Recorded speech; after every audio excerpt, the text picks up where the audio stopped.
독일의 화가인 한스 홀바인이라는 분의 작품 중에 대사들이라고 하는 유명한 그림이 있습니다. 화면에 보이는 그림인데요. 왼쪽에 있는 인물은 영국 주재 프랑스 대사 장 드 댕트빌이라는 사람이고, 오른쪽은 그의 친구이자 성직자인 조르브 두 쉘브입니다. 두 사람은 당시에 부와 지식 또 권력을 상징하는 인물들입니다. 그리고 그림의 중앙에 보면은 위에 탁자, 윗부분의 탁자에는 해시계 또 천구본이라고 하죠. 이 하늘에 이 별들을 이제 구로 이렇게 만드는 거, 그런 천문학과 과학 도구들이 위 테이블에 놓여 있고, 아래 탁자에는 또 찬송가와 또 현악기, 또 지구본 이런 것들이 있습니다. 르네상스 시대에 가장 앞서가는 최신 문물들이 저 탁자 위에 다 모여 있는 것입니다. 이 그림은 이렇게 모든 것을 가진 자들의 완벽한 모습을 보여줍니다. 자, 그런데 여러분, 저 그림의 하단을 보시면 정체를 알 수 없는 이상한 물체 하나가 바닥에 비스듬히 그려져 있습니다. 잘 보이시나요? 네, 잘 보십시오. 네, 가운데 아랫부분에 이렇게 비스듬히 그려져 있는 이상한 것이 있습니다. 아무리 봐도 무엇인지 알 수가 없어요. 화가가 실수로 뭘 흘려놓은 것인가. 하지만 그림의 오른쪽 옆면으로 가서 고개를 숙이고 비스듬히 바라보는 순간 놀라운 반전이 일어납니다. 정체불명의 얼룩은 순식간에 해골의 형상으로 바뀝니다. 아까 그 바닥에 있었던 그 얼룩이 바로 저 해골의 모습이에요. 한스 홀바인은 이 보이지 않는 해골의 형상을 바닥에 그려서 무엇을 이야기하려고 한 것일까요? 그것은 우리 눈에 보이는 화려한 성공이 인생의 전부가 아니라 성공의 이면에 죽음의 한계를 보는 눈이 있어야 한다는 메시지입니다. 보이는 것이 전부가 아니라는 것이죠. 자, 그런데 이 그림에는 또 하나의 비밀이 숨겨져 있습니다. 왼쪽 윗부분, 그 뒷면에 녹색 커튼이 있는데, 이 커튼 왼쪽 윗부분에 무언가가 있어요. 저 위에 빨간 동그라미, 거기에 바로 십자가에 달리신 예수님이 거기에 있습니다. 여러분, 그러니까 이 그림은 화려하고 성공한 인생도 결국은 죽음의 한계에 부딪혀 해골로 변할 것이지만, 그런 인생들에게 유일한 희망은 예수 그리스도임을 보여주고 있습니다. 여러분, 이 그림에서 정말 보아야 할 것은 중앙의 화려한 인물들이 아니라 커튼 뒤에 가려진 예수 그리스도이십니다. 하지만 많은 사람들은, 이 성공한 사람들은 잘 보지만 예수님을 보지 못합니다. 인생의 성공 뒤에 죽음도 봐야 할 것이지만 잘 보지 못합니다. 눈이 있어도 보고 있어도 보지 못하는 것이에요. 자, 그런데 여러분, 이렇게 정교하게 그려진 그림 속에 정작 가장 중요한 존재를 보지 못하고 놓치는 현상은 미술관 안에서만 일어나는 일이 아닐 것입니다. 우리 역시 매일의 삶 속에서 수많은 것을 보고 살지만 정작 보아야 할 본질은 보지 못한 채 껍데기만 훑으며 지나가기가 쉽습니다. 오늘 우리가 읽은 성경 본문에도 이처럼 보는 것의 문제를 정면으로 다루고 있습니다. 예수님께서 태어날 때부터 맹인된 사람을 고쳐주시는 이야기죠. 예수님께서 길을 가시다 맹인을 만나십니다. 땅에 침을 뱉어 진흙을 이겨 그의 눈에 바르시고 실로암 못에 가서 씻으라 하십니다. 맹인은 예수님 말씀대로 실로암에 가서 눈을 씻어내고 결국 그는 눈을 뜨고 보게 되죠. 자, 그런데 오늘 본문은 맹인이 이렇게 치유를 받은 사건으로 종결되지 않고 8절부터 41절까지 9장 전체에 걸쳐서 고침받은 맹인과 이웃 사람들과의 대화 장면, 또 바리새인들과 이 맹인의 대화 장면, 또 바리새인들과 맹인의 부모가 만나서 대화하는 장면, 또 바리새인이 맹인을 두 번째로 불러서 이야기하는 장면, 이런 이야기들이 계속해서 나옵니다. 그리고 마지막에는 맹인이 예수님을 다시 만나 예수님을 구원자로 주님으로 고백하고 예수님께 경배를 드리는 이야기로 끝이 납니다.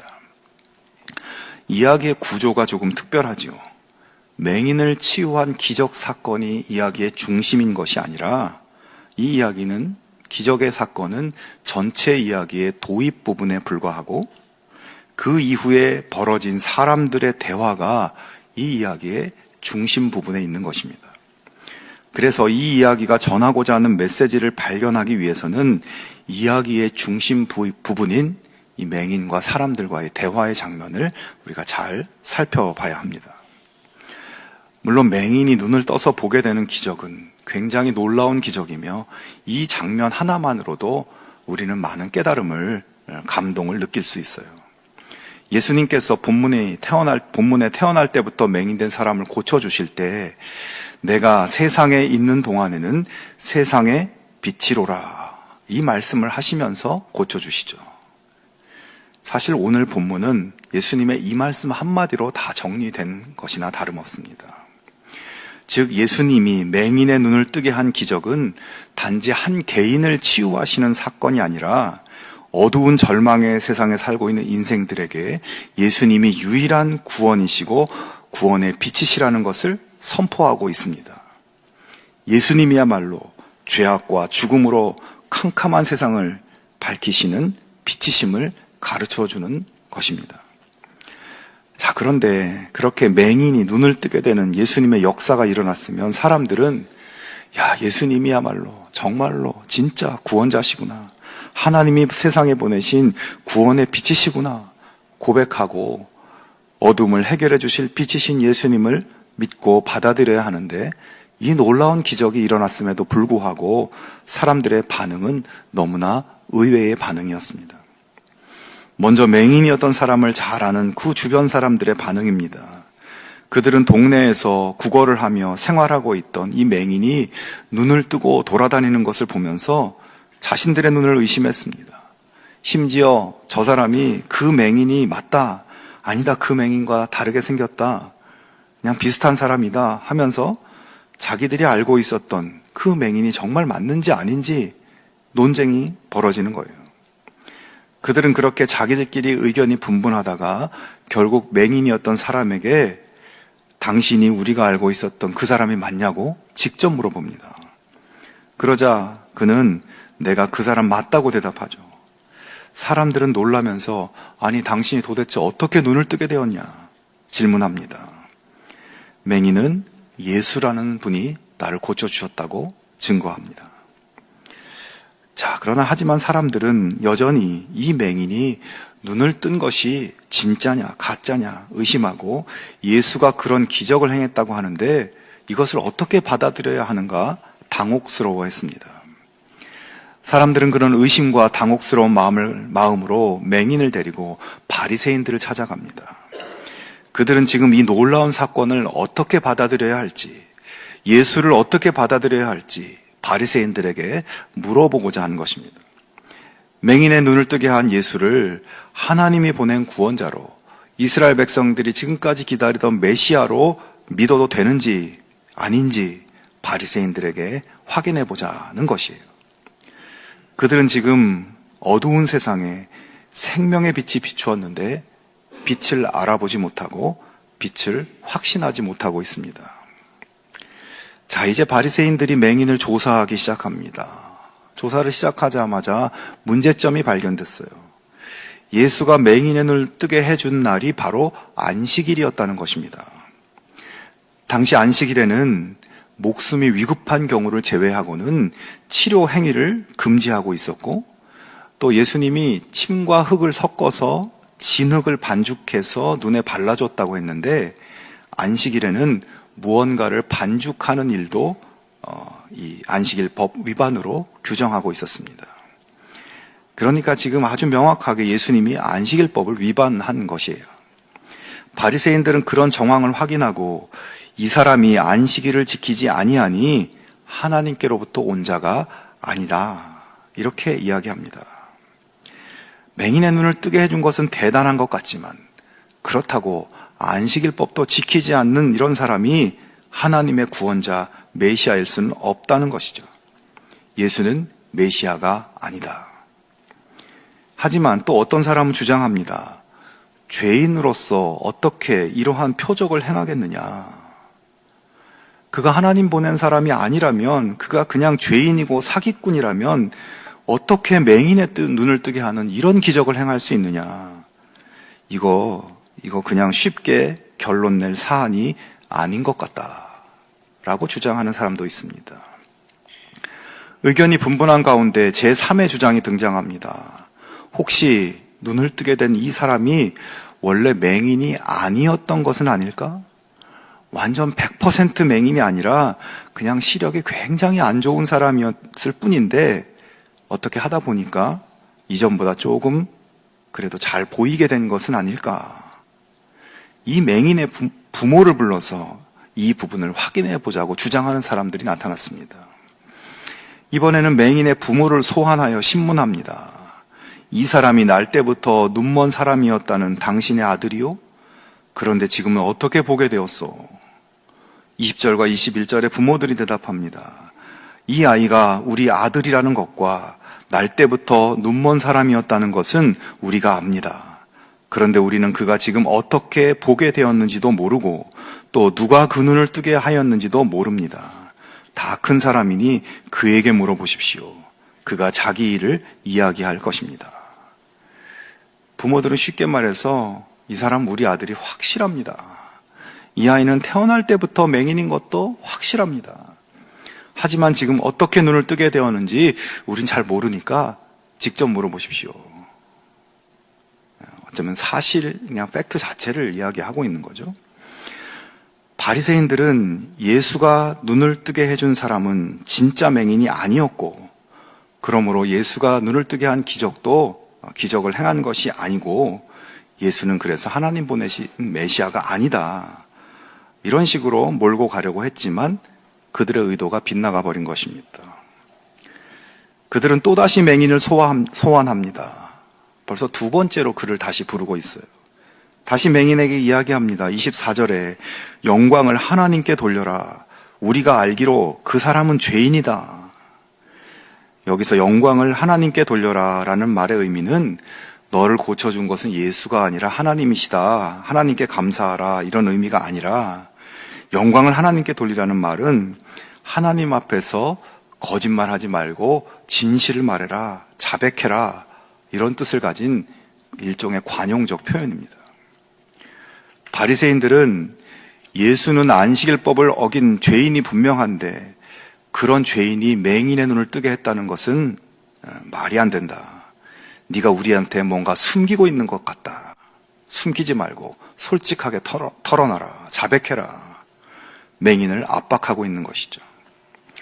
그러자 맹인이 대답합니다. 25절에 나는 그분이 죄인인지 아닌지는 모릅니다. 다만 한 가지 내가 아는 것은 내가 눈이 멀었다가 지금은 보게 되었다는 것입니다. 예수님, 그분이 죄인인지 아닌지는 내 알 바 아니고 당신들 알아서 생각하시고, 다만 나는 확실히 맹인이었는데 예수님 덕분에 눈을 뜨게 되었습니다 라고 대답하고 있어요. 여러분, 모든 정황이 너무나 분명하고 명백해 보입니다. 더 이상 따질 것도 없어 보여요. 그러나 이 답답한 바리새인들은 맹인이었던 사람의 이 명확한 증언을 듣고도 포기하지 않고 또다시 묻습니다. 그 사람이 네게 한 일이 무엇이냐? 그가 네 눈을 어떻게 뜨게 하였느냐? 이 질문은요, 바리새인들이 맹인과 첫 번째 대면했을 때 15절에서 이미 했던 질문입니다. 같은 질문을 또 반복하고 있는 거예요. 자, 맹인은 그들의 이렇게 반복되는 질문이 귀찮게 느껴졌는지 이번에는 아주 냉소적으로 반문합니다. 자, 당신들이 묻는 그 질문은 이미 여러분에게, 그것은 내가 이미 여러분에게 말하였는데 여러분은 고지 듣지 않았습니다. 그러면서 어찌하여 다시 들으려고 합니까? 여러분도 그분의 제자가 되려고 합니까? 아니, 예수가 고쳐줬다고 벌써 얘기하지 않았습니까? 왜 자꾸 같은 질문을 하나요? 그들에게 면박을 주며 이야기하는 거죠. 그러면서 맹인은 한 걸음 더 나아가 이렇게 이야기합니다. 그분이 내 눈을 뜨게 해주셨는데도 여러분은 그분이 어디에서 왔는지 모른다니 참 이상한 일입니다. 하나님께서는 죄인들의 말은 듣지 않으시지만 하나님을 공경하고 그의 뜻을 행하는 사람의 말은 들어주시는 줄을 우리는 압니다. 나면서부터 눈먼 사람의 눈을 누가 뜨게 하였다는 말은 창세로부터 이제까지 들어본 적이 없습니다. 그가 하나님께로부터 오신 분이 아니라면 아무 일도 하지 못하였을 것입니다. 자, 맹인이 너무 답답해서 바리새인들한테 아예 정답을 불러주고 있는 거예요. 당신들은 자꾸 예수가 하나님 보낸 구원자가 아니라고, 안식일법을 어긴 죄인이 그런 일을 할 수 없다고 주장하고 싶은 것 같은데, 당신들 말대로 죄인이 어떻게 맹인의 눈을 뜨게 한단 말입니까? 창세 이후로 맹인이 눈을 뜨는 기적은 한 번도 일어난 적이 없다고 하는데, 예수님이 이런 기적을 행했다면 하나님 보내신 분이 확실한 거 아닙니까? 내가 당사자인데 당사자인 내 말을 도대체 왜 믿지 못하고 부정하려고만 합니까? 이거 딱 보면 모르겠습니까? 예수님이 하나님이 보내신 분이라는 것이 진짜 안 보입니까? 그게 정말 안 보입니까? 그들은 맹인이 그렇게 건방진 태도로 하는 이야기를 들으면서 화가 나서 그를 쫓아내버립니다.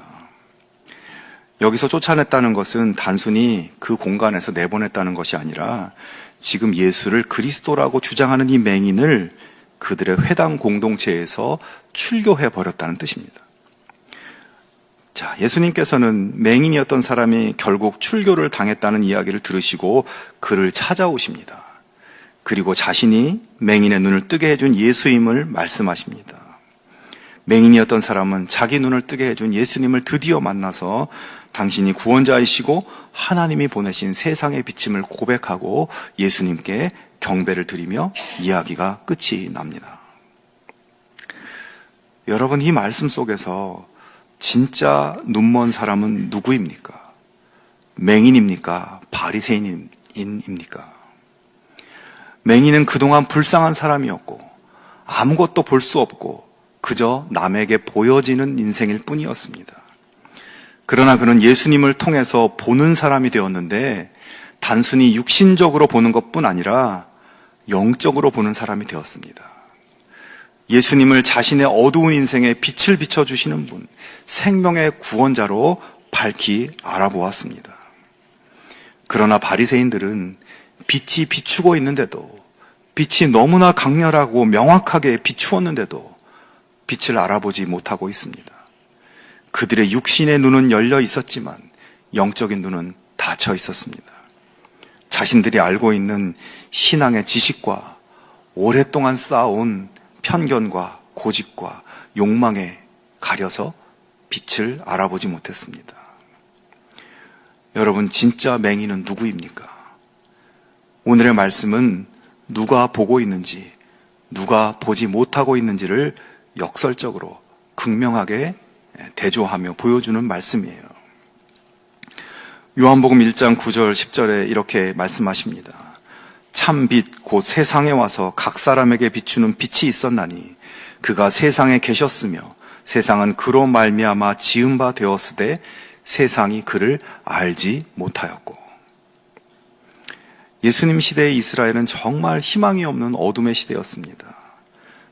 육신적으로는 로마 제국을 비롯한 세상 권력의 압제 밑에 희망이 보이지 않았고 영적으로도 깊은 어둠에 갇혀 있었습니다. 한 조각의 빛도 찾을 수 없고 빛이라는 것이 아예 불가능해 보이는 상황이었습니다. 그런 가운데 예수 그리스도 참 빛이 비추었지만 그 빛을 알아보는 사람도 있었고 안타깝게 알아보지 못하는 사람도 있었습니다. 바리새인들처럼 빛이 아니라고 거부하고 더 나아가 그 빛을 죽이고 소멸하려는 사람들도 있었습니다. 여러분, 이제 오늘 우리의 시대를 한번 생각해 볼까요? 눈을 들어 이 시대를 보면 현실적으로 본문의 이스라엘처럼 우리의 시대도 여전히 어두운 시대입니다. 여러분, 우리 사는 이 세상이 희망적이라고 생각되십니까? 지금도 어느 한쪽에서는 매일 쏟아지는 미사일과 폭탄, 모든 것이 파괴되고 죽어가고 있는 현실이 우리 주변에서 벌어지고 있습니다. 뿐만 아니라 온 지구가 기후변화, 또 통제 불가능한 자연재해, 새로운 전염병, 첨예한 인연 대립, 이렇게 보면 정말 멸망의 시나리오가 진행되고 있는 것 같아요. 앞으로 세상이 어떻게 될까 생각하면 답이 보이질 않습니다. 그런 가운데 사람들은 저마다 자기만 생각하고 자기 이익만 추구하며 가장 기본적인 인간관계의 신뢰가 깨어지고 공동체는 힘을 잃어가고 있습니다. 돈의 권세 아래서 돈의 노예로 살아갑니다. 이렇게 우리의 현실 세계의 빛이 잘 보이지 않습니다. 그리고 또 한 가지 우리가 진짜 경계해야 할 어둠이 있습니다. 그것은 방금 말씀드린 우리 현실의 외적 환경의 어둠이 아닌 우리 내면의 어두움이에요. 나의 삶에 예수님께서 빛을 비춰주셔서 이미 감사의 제목들을 허락해 주셨지만 우리의 영적인 눈이 어두워서 감사를 감사로 보지 못하고 있지는 않습니까? 예수님을 나의 주님이라고 고백하면서도 삶의 자리에서는 돈의 논리와 세상의 근심에 가려 주님이 전혀 보이지 않는 것처럼, 주님이 없는 사람처럼 우리는 살아가고 있지는 않습니까? 눈앞에 주님이 계신데도 내 욕심과 고집이라는 눈꺼풀에 가려서 주님은 대체 어디 계십니까? 외치며 육신의 눈은 떴지만 영적 맹인으로 우리는 살아가고 있지는 않습니까? 여러분, 깊은 어둠 가운데 있는 우리의 삶의 자리, 어둠 가운데 있는 우리의 내면에 하나님께서 예수 그리스도 구원의 빛, 생명의 빛을 비춰주고 계심을 믿으실 수 있기를 바랍니다. 내 삶을 해결해주고 구원해줄 것을 다른 데서 찾지 말고, 세상을 의지하며 눈에 보이는 세상의 조명을 구하며 살지 말고 예수님만이 구원이시고 예수님만이 온전한 생명의 비침을 기억하고 그분 안에 거하는 우리 모두가 되기를 축원합니다. 여러분, 지금 이 세상은 여전히 그 옛날 눈이 먼 바리새인들처럼 고집하고 있습니다. 예수는 빛일 수 없다고, 예수는 구원이 될 수 없다고, 예수는 희망이 아니라고 세상은 주장합니다. 육적인 눈은 어느 때보다 밝은 시대이고 이성과 과학의 능력이 하늘을 찌를 듯하지만 영적인 눈은 닫혀 있어서 유일하고 참된 세상의 빛이신 예수님을 보지 못하고 우습고 시시하게 생각합니다.